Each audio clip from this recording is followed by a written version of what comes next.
网络一段影片是一个高中生下课将公车坐破爱座，去有一个负责人要求爱让位，结果这负责人伫学生让位了后，佫直直念人教育有问题，连甲这学生目屎拢溅落来。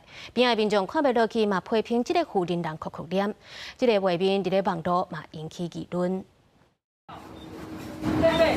那你们下面是面到哪里去？这公车顶悬一直批评，因为这班飞纠纷到家人的788公车顶悬，一个高中生下课要等家人，原本坐在破坏座，后一个负责人提醒爱让位，互负责人的妈妈。学生让位了，是咪到负责人无细道写，反倒在一直碎碎念指责教育问题，互学生当场流目屎，边仔民众看袂落去。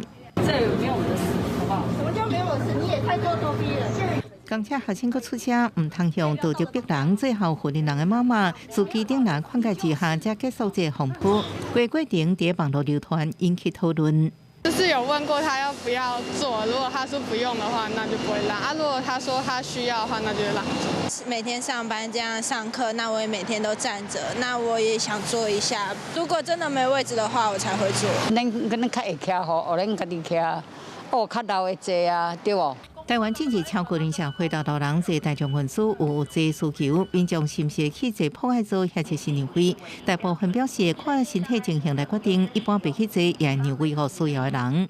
比较站得不稳的长者，是应该及时让座，也是我们的公民教育，大家能够互相体贴。要不要去做指责？我觉得也不宜，因为其实你真的有时候会不知道到底谁有需要。回来我们也会给他正能量的一个辅导，因为国一的学生他也比较不懂得怎么样去适当的回应啦，要心理要素质要训练要坚强。这纠纷佫引起破坏座需求的争议，学校表示，在这个风波了后，老师先敲电话学生心理辅导，等10日学生返去学校也会进行辅导。